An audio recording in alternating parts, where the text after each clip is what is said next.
C'est un peu le chouchou du trophée parce que c'est un garçon spectaculaire. C'est un mec agressif qui en veut. Il faut vraiment se méfier. Il touche les autres, mais c'est un attaquant né. Son surnom, c'est bien sale gosse. Là, le d'Huez, je lui en voulais un peu. À fond. Je pense qu'on va faire fondre le peu de glace qui reste.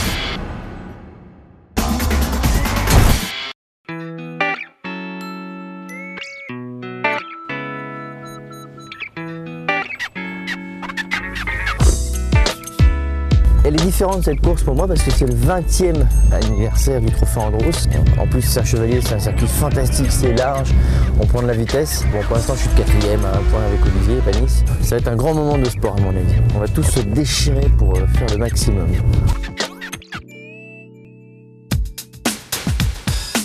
Franck c'est le panache, hein, c'est la joie de vivre, ça se voit sur la piste, il s'éclate, il lâche tout, c'est pas toujours facile pour les adversaires, il a fait des petits bouts de carrosserie à droite à gauche. Sur la grille de départ, quand on va voir Franck et qu'il dit tranquille, là quand il dit tranquille, il faut vraiment se méfier.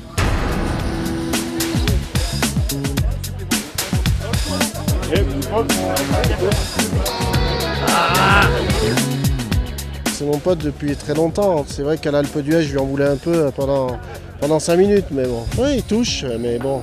Maintenant, je crois que le spectacle, ça fait partie aussi du show de l'Andros. Il sait le faire, donc il faut lui laisser ça. En tout cas, il le fait bien. Son surnom, c'est pas Lagor, c'est bien sale gosse. C'est pas pour rien. Il avait une mentalité, voilà, c'est encore lui, forcément. C'est un petit peu le tempérament fougueux de Francky.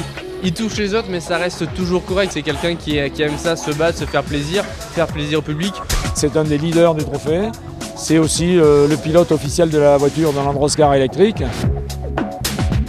L'Androscar 03, c'est une vraie voiture aboutie et le but c'est que l'année prochaine il y en ait 10 dans une série spécifique en électrique dans le cadre du Trophée Andros, donc c'est toujours sympa quand on est pilote professionnel de pouvoir développer ce genre de voiture. On a 120 chevaux, donc ça reste une voiture très ludique, facile à conduire, il y a un accélérateur, un frein et puis maintenant ça y est, enfin une sirène quand on roule dans le paddock pour dire aux gens qu'ils s'écartent un peu.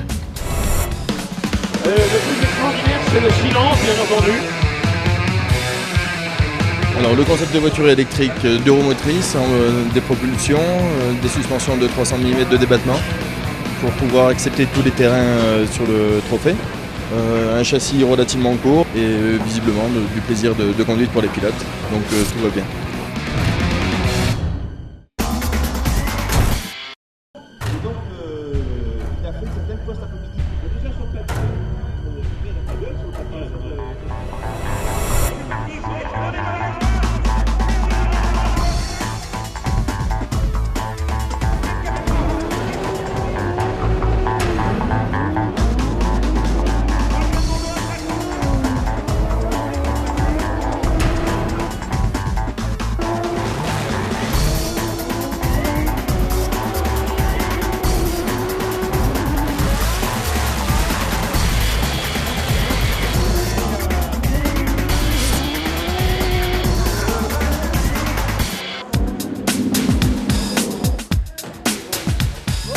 Alain partait en pneu neuf, donc c'est sûr qu'il avait un gros désavantage.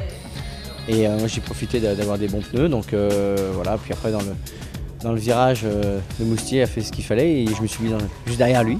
Donc il y a un tout petit contact, mais bon c'est un contact très sportif. Je rodais les pneus pour aujourd'hui, c'est pour ça qu'il n'y avait pas la peine aussi de froisser la carrosserie. Mais encore une fois, ça fait partie du jeu des finales.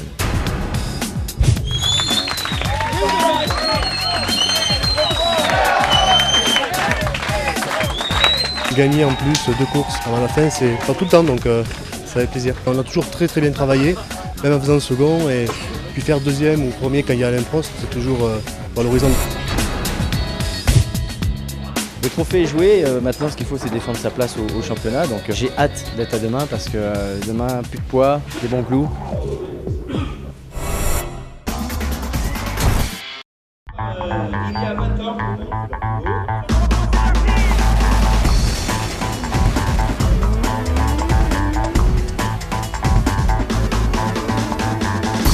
Je me suis battu jusqu'au bout, la piste était très défoncée, donc c'était beaucoup de surprises, mais c'était beaucoup de plaisir, j'y ai cru, hein.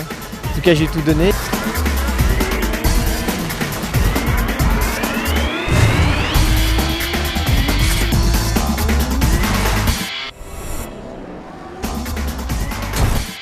Quand on voit l'ambiance qu'il y a ici, quand on voit tous les passionnés qui viennent voir ces courses-là, je pense que le Trophée Andros, ça restera magique. C'est pas par hasard que ça existe depuis 20 ans. Je suis heureux d'être ici et de pouvoir partager cette passion et continuer à faire mon métier dans les meilleures conditions. C'est génial, c'est tout.